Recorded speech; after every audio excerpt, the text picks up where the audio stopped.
Okay, APCS students, here is a video to help you understand the insertion sort method. In layman's terms, I would think of this as a method that consistently slides the smallest number in your list to the left. All right, and that's the idea behind it. Okay, so we are going to walk through 2 iterations of this loop just to help you see what's happening. In general, you are going to start your loop at index 1. The idea is we're always going to take some value and compare it to one to the left of it. That is why we start at 1. So I'm going to start my loop at index 1 over here. You can see that's what I have done in my coded method here. That's in real time. Okay, now all of this is going to be in our loop. Okay. We are then going to temporarily store the current value at whatever index we begin at. So in this case, I'm going to start at index 1. Whatever's there, we're just going to temporarily store that. So I'm going to boot that out and put that right here. Okay. Then whatever our current I value is, which in this case is 1, we're going to establish a J value to the same number. So we're going to set J equal to whatever I is. All right, and that's basically whatever index you're checking, okay? To enter our while loop, 2 things have to happen. First condition, this value of J has to be larger than 0 because our while loop is going to be looking to the number to the left. So we have to have something larger than 0. We also have to have the condition where the current value that we're checking has to be smaller than the one to the left of it. In this case, both conditions are met. 2 is smaller than 3, and the index has something to its left. Both of those items are true, so now I'm going to execute these 2 lines. All right, and just to kind of reference over here, we temporarily stored our value. We created a variable called temp, and I got the value at the current index from the array and stored it there. We declared a integer variable J and matched it up with the I term. Now our while loop said J had to be something greater than 0 because it needs something to its left.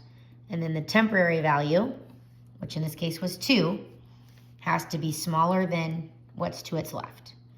Okay, if it is, then we're going to set the value at J equal to whatever is on its left.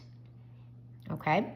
So that's what we're going to do now. So I'm going to look at the value at J, which is 2, and I'm going to set it to whatever's on its left. So I'm going to cross that out. We're going to move that to 3. All right.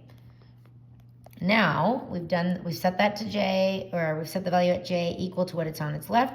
We're going to decrease J by 1, and you'll see why here in a minute. So we're going to keep checking to its left. All right, J is now 0. It has nothing to its left. Our while loop is done executing. We can't go back into that. Down here, we're going to set the element at the last J value equal to the temporary value. So J is 0. So at an index of 0, I'm going to fill in my temp value.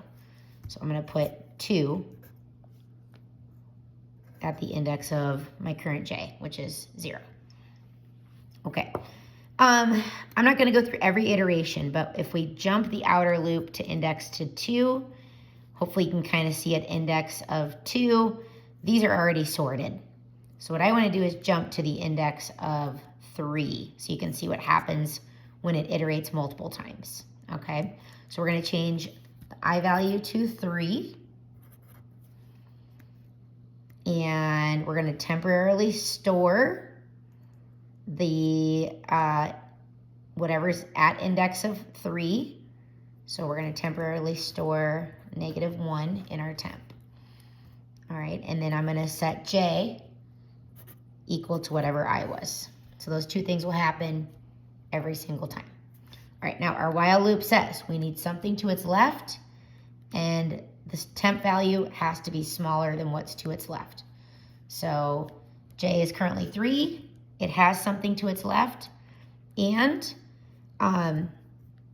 whatever's to its left, the temporary value is smaller than that. So now we can set the value at j equal to the value to its left. So my current value of j is 3. So at 3, I'm going to look to the left, and I'm going to steal that number. Okay? And this is now, oops, I guess that 4 is not gone. 4 is still there. All right, this becomes 4. All right, decrease j by 1. So I'm going to change that to 2. All right, go back to our while loop. 2 has something to its left, and the temporary value is still smaller than what's here. So since -1 is smaller than what's there, we're going to steal this number to its left and bring it over. And that's what this is saying. Steal that number to its left, bring it over. So I'm going to bring this over here. Oops, I keep wanting to cross that out. 3 is still there. All right, and then decrease j by 1. So now we're at 1. This will be the last time our while loop runs because we always need something to the left. Okay, so now at 1 is -1 still smaller than what's currently there? Yes, it is. So then I can take what's on its left side and move it over. So eventually the numbers keep moving right, and this temporary value will eventually fill in.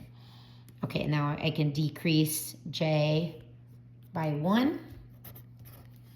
My while loop can no longer run because I don't have anything to the left of that index. So all of this is done.